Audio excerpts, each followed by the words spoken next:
Bapak Ibu dan saudara sekalian yang dimuliakan oleh Allah, mari kita sama-sama bersyukur kepada Allah. Allah masih memberikan kita kesehatan, Allah masih memberi kita kesempatan untuk bisa menikmati kehidupan di alam yang fana ini, dan Allah masih memberikan iman dan Islam kepada kita. Bapak Ibu dan saudara sekalian yang dirahmati oleh Allah, kita bersyukur kepada Allah, kita diberi kesempatan untuk bisa sampai di bulan Ramadan ini. Ramadan yang salah satunya berasal dari kata ar-ramad yang bermakna membakar. Membakar di sini artinya adalah ketika kita bisa menjalankan ibadah di bulan suci Ramadan ini dengan sebaik-baiknya, maka bisa menjadikan Ramadan ini membakar dosa-dosa kita yang pernah kita perbuat di masa lalu. Ini harapan kita, dan kita tidak ingin sebagaimana yang Rasulullah sabdakan, kam min shaimin laisa lahu min siyamihi illal ju' wal atos. Betapa banyak orang berpuasa, artinya apa? Sebagian besar orang berpuasa tidak mendapatkan apa-apa dari puasanya kecuali hanya lapar dan dahaga. Mudah-mudahan kita tidak termasuk yang demikian ini. Artinya apa? Kalau kita termasuk orang-orang yang disindir, dinyatakan oleh Rasulullah ini, maka Ramadan ini tidak bermakna apa-apa bagi kita. Semoga Ramadan yang kita jalani akan membuahkan hasil yang bisa membebaskan diri kita dari persoalan-persoalan yang bisa menyeret kita kepada kehinaan.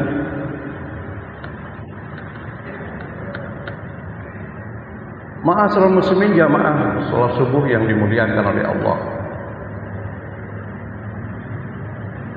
Di dalam melaksanakan ibadah puasa ini, maka kita jalani ibadah puasa ini yang kemudian benar-benar ketika kita menjalani ibadah puasa ini bisa mengantarkan setidak-tidaknya kepada dua hal.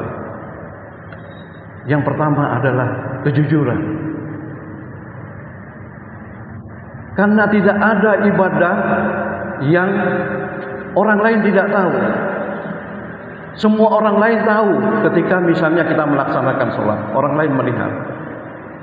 Ketika ada orang berangkat haji, orang lain tahu, oh dia sedang melaksanakan ibadah haji. Ketika orang membayar zakat, maka orang lain pun akan tahu, oh si fulan sedang melaksanakan kegiatan membayar zakat. Tetapi ketika kita menjalani ibadah puasa ini, tidak ada yang tahu kecuali diri kita dengan Allah. Maka kemudian ketika kita bisa jalani ini, melaksanakan ibadah puasa dengan sungguh-sungguh, bahwa kita menjalani ini benar-benar untuk mencari keridhaan Allah. Karena hanya Allah dan diri kita yang tahu bahwa kita ini sedang melaksanakan ibadah puasa. Pernah suatu ketika saya punya teman, kemudian ketika saya datang ke pasar burung di Mangunharjo, dia melemparkan untung rokok. Dia merasa malu ketika bertemu dengan saya, ketika dia tidak berpuasa.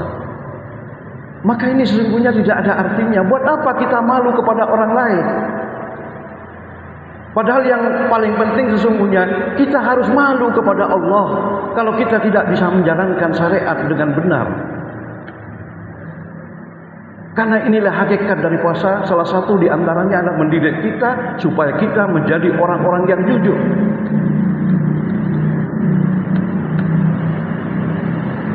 Dalam kehidupan ini seringkali banyak orang yang sudah paham tentang agama, paham tentang bagaimana membaca ayat-ayat suci Al-Quran dengan baik dan dengan benar.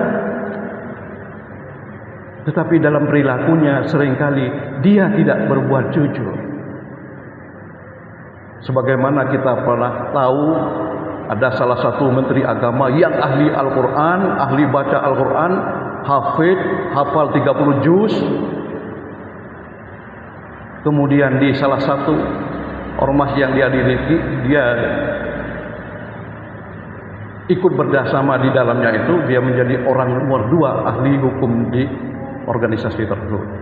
Tapi kemudian ketika dia diberi amanah untuk menjadi menteri agama, dia lupa kalau ada harta yang seharusnya tidak dia ambil, tapi kemudian dia ambil, yang akhirnya menyebabkan dia masuk penjara.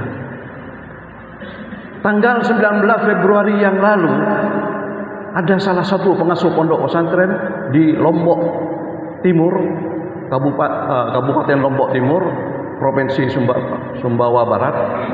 Ini kemudian akan melarikan ke luar negeri. Pengasuh pondok pesantren ini sebelumnya sudah dipanggil oleh kepolisian di Lombok Timur, tapi kemudian tidak datang ke kepolisian untuk menjalani pemeriksaan karena sebelumnya dia diadukan oleh wali santri. 2 orang wali santri melaporkan ke Polda Sumbawa Barat kalau anaknya dicabuli oleh pengasuh pondok pesantren. Orang ini adalah orang yang jelas paham tentang agama, tapi kemudian karena nafsunya sudah mengendalikan dia, dan kemudian dia mengiming-imingi santrinya itu dengan alasan ingin mensucikan rahimnya, maka kemudian terjadilah perbuatan cabul itu. Oleh karena itu, di dalam Al-Quran Nabi Yusuf mengingatkan kita sebagaimana yang kemudian diabadikan dalam Al-Quran, inna nafsah la'amaratun bisu illa ma rahima rabbi. Bahwa sesungguhnya nafsu dalam diri manusia ini cenderung menyeret manusia kepada kejahatan, illa ma rahima rabbi, kecuali nafsu yang sudah mendapatkan rahmat dari Allah Subhanahu wa taala. Dia tidak jujur ketika kemudian membuat modus untuk kepada santrinya itu menyucikan rahimnya. Dia tidak mampu mengendalikan nafsunya, maka jadilah mereka orang-orang yang hina. Oleh karena itu, semoga diri kita ini tidak termasuk orang-orang yang ketika berpuasa hanya mampu mengendalikan lapar, hanya mampu mengendalikan rasa haus, tetapi kemudian nafsu-nafsu yang lain kemudian tidak mampu kita kendalikan, yang kemudian menjadikan diri kita orang-orang yang tidak mendapatkan pahala apa-apa dari puasanya itu. Ma'asyiral muslimin jamaah salat subuh yang dimuliakan oleh Allah. Oleh karena itu saya katakan esensi yang pertama daripada ibadah yang kita jalani ini adalah mendidik kita menjadi orang-orang yang jujur. Karena apa? Saya katakan kalau ibadah yang lain orang lain tahu, tapi kemudian kalau kita benar-benar jalani ibadah puasa ini sesuai dengan aturan Allah dan Rasulnya, tidak ada yang tahu apakah kita sudah mampu mengendalikan seluruh organ tubuh kita ini, mata kita, telinga kita, lesan kita.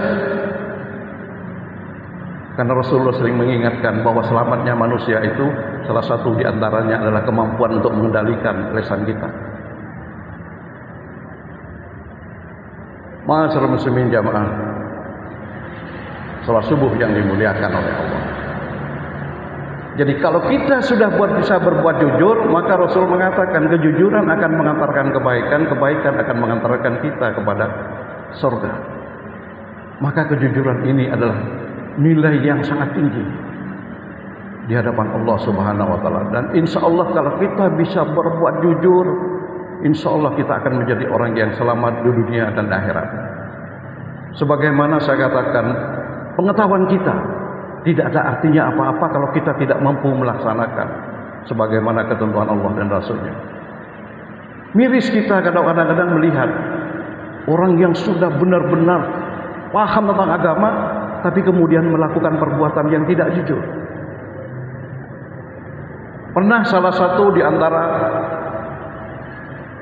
mantan kepala kantor Kementerian Agama, baik kota atau kabupaten, yang tidak perlu saya sebutkan namanya, dia adalah salah satu qori di Jawa Timur. Kalau ada orang baca, selalu dia koreksi kesalahannya. Ini tidak benar, ini tidak benar.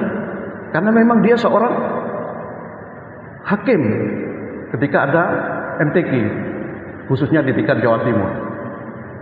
Tapi kemudian ketika dia menjabat sebagai kepala bidang penerangan agama, yang kebetulan saya waktu itu sebagai kasih penerangan agama di Kota Probolinggo, maka kemudian si ahli Al-Quran yang menjadi kepala bidang di Kementerian Agama Jawa Timur ini mengadakan kegiatan di 38 kabupaten kota. Saya diberi tugas untuk mengundang 300 orang yang ikut dalam pembinaan tersebut. Lalu kemudian staf saya namanya Saiful itu ketika lihat lembaran-lembaran tanda tangan transport, nah dia kok kemudian buka lembaran yang kedua, yang ketiga, keempat, kelima, sampai lembaran ke-6 itu. Di lembaran pertama nominalnya 50.000 rupiah. Kemudian di lembar kedua sampai ke-6 itu 100.000 rupiah. Artinya apa? Dia mencuri 50.000 rupiah per orang. Kalau kalikan 300 berarti ada 15 juta. Padahal dia juga sudah dapat bil hotel di Kota Probolinggo. Dia juga sudah dapat narasumber. Staf saya yang bernama Saiful mengatakan, Adam, ternyata di lembar kedua dan ke-6 100.000.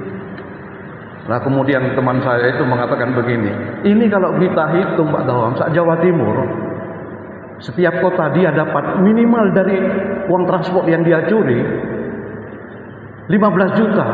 Kalau kalikan se-Jawa Timur, waktu itu masih sekitar tahun 2010-an, ini dapat 2 Avanza. Sekali kegiatan se-Jawa Timur ini selesai. Saya kadang-kadang ngeri melihat seperti itu. Dia itu ahli Al-Quran karena dia seorang hakim di MTQ. Dan dia sebelumnya juga menjadi korek nasional. Tapi kenapa tidak bisa berbuat jujur? Dia larut dalam permainan hawa nafsu. Dia turuti keinginan, hanya ingin sekedar menjadi orang yang kehidupannya mungkin merasa lebih makmur, tapi dengan cara yang tidak benar.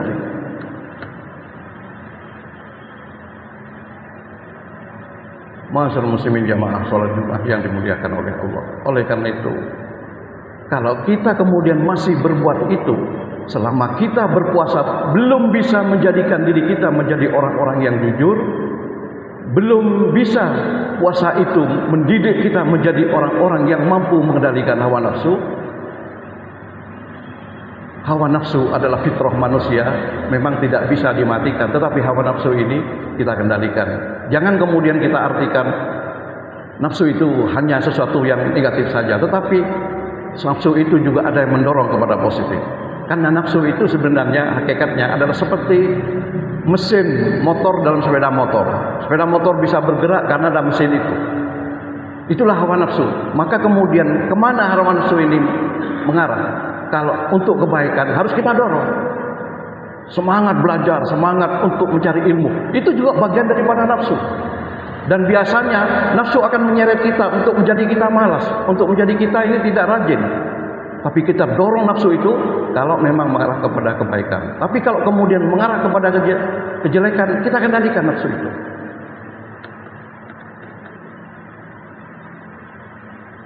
Semoga diri kita termasuk orang-orang yang ketika menjalani ibadah puasa yang Allah didik kita untuk menjadi orang yang jujur.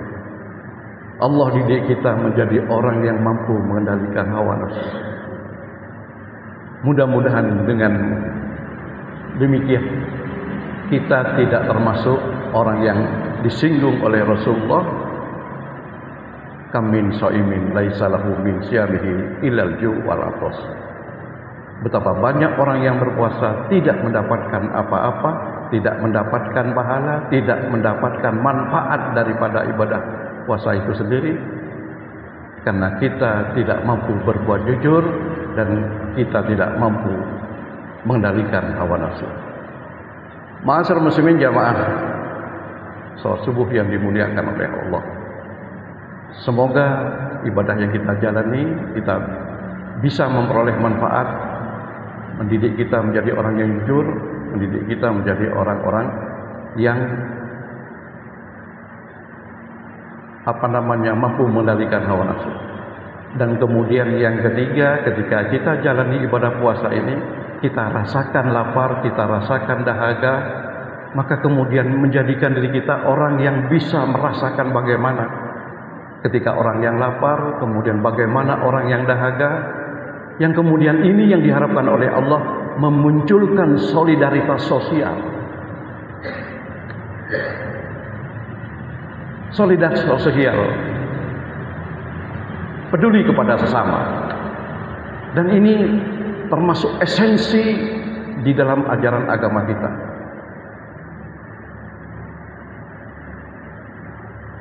Sebagaimana yang Allah sebutkan di dalam surat Al-Maun, ara'aital ladzi yukadzibu biddin fadzalikal ladzi yad'ul yatim.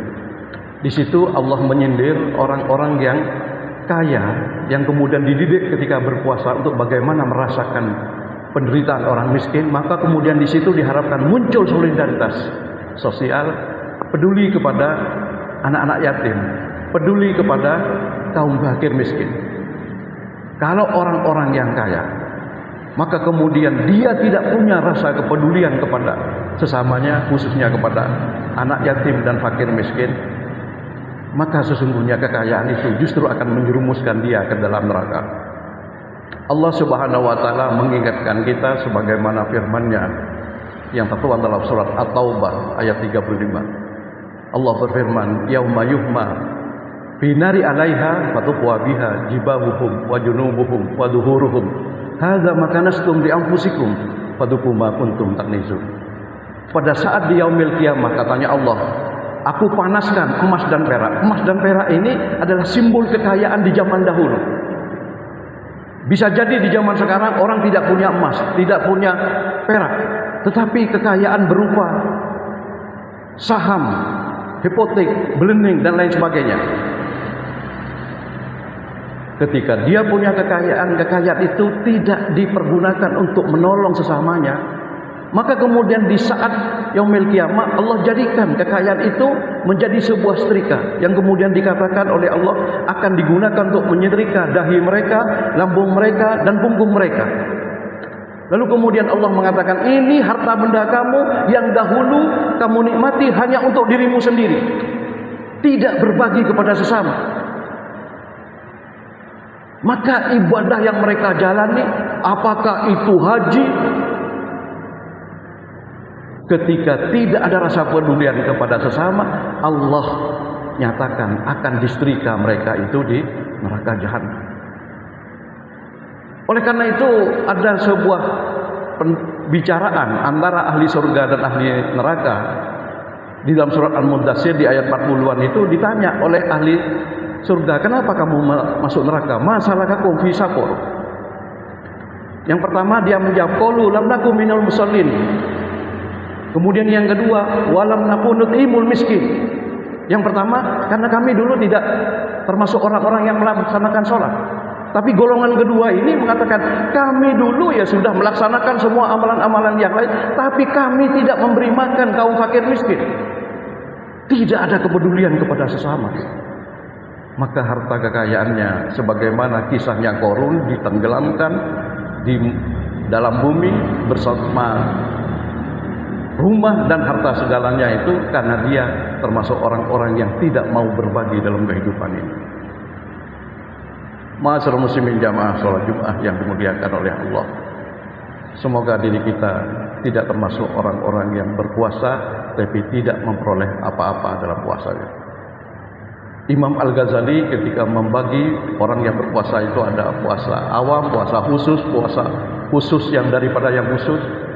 Tingkatan yang tertinggi ketika puasa awam itu ya termasuk yang puasa disinggung Rasulullah, yang puasanya tidak dapat apa-apa. Tapi puasa yang tingkat yang tertinggi ketika kita jalani ibadah puasa ini kemudian melahirkan diri kita ini orang-orang yang di dalam kehidupan itu selalu bertanya kepada diri kita, kalau kita berbuat demikian apakah Allah ridha atau tidak. Ketika kita sudah sampai kepada mardhatillah, mencari keridhaan Allah, itulah hakikat yang tertinggi daripada ibadah puasa yang kita jalani. Semoga kita termasuk orang-orang yang bisa menjadikan ibadah puasa ini ibadah yang bisa membebaskan diri kita dari kesalahan-kesalahan masa lalu, kemudian mendapatkan ampunan dari Allah Subhanahu wa taala. Nasrun minallah wa fadlun qarib wa basyiril mu'minin. Assalamualaikum warahmatullahi wabarakatuh.